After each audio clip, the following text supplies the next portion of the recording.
السلام عليكم ورحمة الله وبركاته. الحمد لله رب العالمين. اللهم صل على سيدنا محمد عدد ما في علم الله صلاة دائمة بدوام ملك الله. ഏറ്റവും സ്നേഹവും ബഹുമാനം നിറഞ്ഞ മുഅ്മിനീങ്ങളെ, മഹത്തായ പരിശുദ്ധ റമദാൻ മാസം നമ്മളിലേക്ക് കടന്നു വരാൻ ദിവസങ്ങൾ മാത്രം ബാക്കിയിരിക്കുകയാണ്. പരിശുദ്ധ റമദാൻ മാസം വരുമ്പോൾ ലോകത്തുള്ള സർവ്വ മുഅ്മിനീങ്ങൾ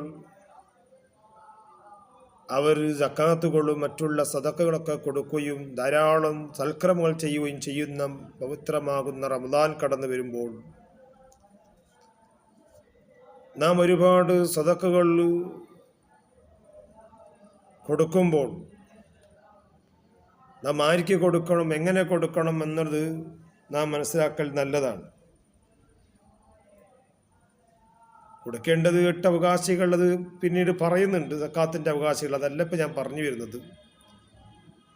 നാം പരിശുദ്ധ ഏതൊരാൾക്ക് സഹായം ചെയ്തു കൊടുക്കുമ്പോൾ, സഹായം എന്നുള്ളത് പരസ്പരം അങ്ങോട്ടും ഇങ്ങോട്ടും സഹായം ചെയ്തു കൊടുക്കുക എന്നുള്ളത് വലിയൊരു കാര്യമാണ്. കടം കൊടുക്കലും കിട്ടുമെന്ന് കണ്ടാൽ ഒരാൾക്ക് കടം കൊടുക്കലും അത് സദഖന്റെ കൂലി കിട്ടും. അങ്ങനെ പരസ്പരം എല്ലാ ആളുകളെയും അങ്ങോട്ടും ഇങ്ങോട്ടും സഹായ സഹകരണം ചെയ്തു കൊടുക്കുക എന്നുള്ളത് അത് റമദാൻ എല്ലായ്പ്പോഴും ചെയ്യേണ്ട കാര്യമാണ്. ഉള്ളവർ സഹായം ചെയ്തു കൊടുക്കണം. അതാർക്കാണ് ഏറ്റവും കൊടുക്കേണ്ടത്? നമ്മളിപ്പോൾ ചെയ്ത് കാണുന്നതും ആരെങ്കിലും ഒരു ഉസ്താദ് വന്നാലോ അല്ലെങ്കിൽ എന്തെങ്കിലും പറയുമ്പോഴേക്കാണ് എല്ലാവരും എടുത്തെടുത്ത് കൊടുക്കുകയാണ്. ഈ പറയപ്പെട്ട ഞാനായാലും ആരായാലും വന്നിട്ട് എന്തെങ്കിലും ഒരു വിഷയം പറയുമ്പോഴേക്ക് പെട്ടെന്ന് എല്ലാവരും ലക്ഷങ്ങളും 1000 ലക്ഷം 2 ലക്ഷം പറയുമ്പോൾ കൊടുക്കന്നെ നോക്കൂല. കാരണം അല്ലാഹുവിൻ്റെ മാർഗത്തിലല്ലേ എന്ന് മനസ്സിലാക്കി കൊടുക്കണ്ട എന്നല്ല പറഞ്ഞ് കൊടുക്കണം. പക്ഷേ അവിടെ കൊടുക്കുന്നവരെ കുടുംബത്തിലുണ്ടാകും ഒരുപാട് പാവങ്ങളുണ്ടാകും. ചിലപ്പോൾ അനുജന് വലിയ പൈസക്കാരനായിരിക്കാം, പണക്കാരനാണ്. ജ്യേഷ്ഠൻ ഒന്നുമില്ലാത്ത പാവപ്പെട്ട കൂലിപ്പണി എടുത്തിട്ട് കിട്ടുന്ന തുക കൊണ്ട് കുടുംബത്തെ പോറ്റുന്നവരാണ്. അവർക്ക് നല്ലൊരു വീടില്ല, അധ്വാനിച്ചുണ്ടാക്കുന്ന ഒരുപാട് മക്കളുണ്ട്, ഒന്നും എത്തുന്നില്ല. എന്നാലും ജ്യേഷ്ഠൻ അഞ്ചൻ്റെ മഹത്വയെ പറയുള്ളൂ. കാരണം എൻ്റെ അഞ്ചൻ പൈസക്കാരാണ്, അൽഹംദുലില്ലാഹ്, അള്ളാഹു അവനെ നന്നാക്കട്ടെ, നല്ല ഉഷാറാക്കട്ടെ എന്ന് പറഞ്ഞ് ദ്വാരക്കേ ചെയ്യുള്ളൂ. പൊളിഞ്ഞു പോകുന്ന ആരും ദ്വാരക്കൂല. അങ്ങനെയുള്ള ആളുകൾ വലിയ പൈസക്കാരനായി ഇവനെന്ത് ചെയ്യണം? അവരെ കുടുംബത്തിലുള്ള ജ്യേഷ്ഠനോ അല്ലെങ്കിൽ അവരെ അഞ്ചന്മാരോ പെങ്ങന്മാർ ആരാ ഉള്ളത്, അവർക്ക് മുൻഗണന കൊടുക്കണം. കൊടുക്കുന്നതിൽ അങ്ങനെയാണ് ചെയ്യേണ്ടത്. കുടുംബത്തിലുള്ള ആളുകൾക്കാണ്. അല്ലാഹുവിൻ്റെ പൊരുത്തം മനസ്സിലാക്കിക്കൊണ്ട് നാം പണം ചെലവാക്കുകയാണെങ്കിൽ അല്ലാഹുവിൻ്റെ പ്രീതിയും അവിടുത്തെ പൊരുത്തവും കിട്ടണമെന്ന് മനസ്സിലാക്കിയിട്ട് നമ്മൾ പണം കൊടുക്കുകയാണെങ്കിൽ ആദ്യം കുടുംബക്കാർക്ക്, സ്വന്തം ഭാര്യ, മക്കൾ, കുടുംബം അവർക്ക് കൊടുക്കണം. പിന്നെയാണ് മറ്റുള്ള സ്നേഹിതന്മാർ അവർക്ക് കൊടുക്കണം. അല്ലാഹുവിൻ്റെ പൊരുത്തത്തിന് വേണ്ടി കൊടുക്കുകയാണെങ്കിൽ അങ്ങനെയാണ് കൊടുക്കേണ്ടത്. നമ്മൾ അതൊന്നും കൊടുക്കൂല, കുടുംബത്തേക്ക് തൊരിഞ്ഞു നോക്കൂല. കാലം അങ്ങനെ ആയിപ്പോയി. എന്നിട്ടോ ആരും പേരും പ്രശസ്തി കിട്ടാൻ വേണ്ടി ഇങ്ങനെ വാരിക്കൂരി കൊടുക്കുന്നതും കാണാം. കൊടുക്കുന്നത് കൊണ്ടല്ല ഞാൻ പറഞ്ഞത്, കൊടുക്കുമ്പോൾ നാം ചിന്തിക്കാണ്ട് കുടുംബത്തിലുള്ള ആളുകൾക്ക് ഞാൻ കൊടുക്കുന്നുണ്ടോ, അതാരും കാണണമെന്നില്ല, കേൾക്കണമെന്നുമില്ല. അള്ളാഹുവിൻ്റെ അടുത്ത് വലിയ ദർജ അതെനിക്ക് കിട്ടും. അത് മനസ്സിലാക്കാൻ നല്ലതാണ്. ഞാൻ വെറുതെ പറയല്ല. നബി സല്ലല്ലാഹു അലൈഹി വസല്ലമ തങ്ങൾ പറഞ്ഞു, ഇന്ന അഫ്ളല ദീനാറുൻ അൻഫഖഹു റജുലുൻ അലാ ഇയാലിഹി. കണ്ട, നിങ്ങൾ ചെലവാക്കണം. ഏതൊരാളും അവർ ചെലവാക്കുന്നുണ്ടെങ്കിൽ ആ ചെലവാക്കുന്നതിൽ പണം കൊടുക്കുന്നതിലും ഇതിലേറ്റവും അഫ്ളലായത് അലാ ഇയാലിഹി, അവിടെ കുടുംബക്കാരിലേക്കാണ് കൊടുക്കേണ്ടത്. കുടുംബം എന്ന് പറഞ്ഞാൽ ഭാര്യ, മക്കളും അതുപോലെ ഉമ്മ ഒക്കെ പെട്ടല്ലോ കുടുംബം. അവരെ മക്കൾ അവർക്ക് കൊടുക്കലാണ് അലാ ഇയാലിഹി എന്ന് പറഞ്ഞത്. ഫസ്റ്റ് മുൻഗണന കൊടുക്കേണ്ട, ഏറ്റവും അഫ്ളലും ഏറ്റവും മുൻഗണന കൊടുക്കേണ്ടത് അവർ കുടുംബക്കാർക്കാണ്. എന്നിട്ട് മതി വേറെ കൊടുക്കേണ്ടതൊക്കെ. കുടുംബത്തിലുള്ള പാവങ്ങളുണ്ടെങ്കിൽ കൊടുക്കലാണ് ഏറ്റവും അലാ ഇയാലിഹി. റസൂല പറഞ്ഞതല്ലേ കുടുംബക്കാർക്ക് കൊടുക്കണം. അവരെ കൊടുക്കാതെ, അവരെ മെയിൻറ്റ് ചെയ്യാതെ നമ്മളിന് എത്ര പള്ളിക്കായാലും എത്ര സ്ഥാനം കൊടുത്തത് കാര്യമാണ്? ഇവർക്ക് പള്ളിക്ക് പറ്റി കൊടുക്കേണ്ടെന്നല്ല പറഞ്ഞത്. പിന്നെ നാളെ അതിന് വേണ്ടിയിട്ട് കമാൻ ഇട്ടിട്ട് പിന്നെ പ്രശ്നമാക്കാനല്ല. റസൂല പറഞ്ഞു അലാ ഇയാലിഹി, കുടുംബത്തിലുള്ള ആളുകൾക്ക് കൊടുക്കണം.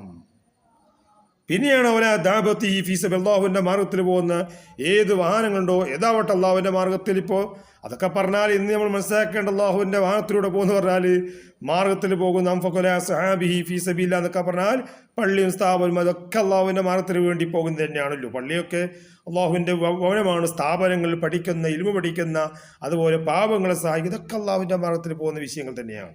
അപ്പം ആദ്യം മുൻഗണന കൊടുക്കേണ്ടത് അയ്യാലിഹി എന്ന് മനസ്സിലാക്കണം. കുടുംബത്തിലുള്ള ആളുകൾക്ക് നമ്മൾ പണം കൊടുക്കുമ്പോഴും എന്ത് കൊടുക്കുമ്പോഴും ഏറ്റവും മുൻഗണന അവർക്ക് കൊടുക്കണം. അത് വരുന്നതാണ് ഇപ്പോൾ റമദാൻ വരുമ്പോൾ അവരെ മറന്നു പോകുന്ന പറഞ്ഞു വരുന്നത്. അവർക്ക് കൊടുത്തിട്ട് മതി ബാക്കിയുള്ള മുഴുവൻ ആളുകൾക്കും കൊടുക്കേണ്ടത്. അയ്യാലി കുടുംബക്കാർക്ക് കൊടുത്തിട്ട് മതി ബാക്കിയുള്ള മുഴുവൻ ആളുകൾക്കും കൊടുക്കേണ്ടത്.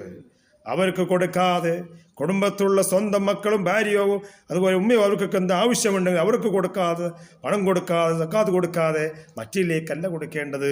പണം കൊടുക്കുമ്പോൾ ഫസ്റ്റ് അയ്യാലി ഈ കുടുംബക്കാർ കൊടുക്കണം, എന്നിട്ട് മതി മറ്റിലേക്ക് കൊടുക്കേണ്ടത്. നമ്മളൊക്കെ ഇങ്ങനെ ചിന്തിക്കുന്നത് വേഗം ഇവർക്ക് കൊടുത്ത വലിയ മഹത്വമുണ്ട്, കുടുംബക്കാർ കൊടുക്കൂല.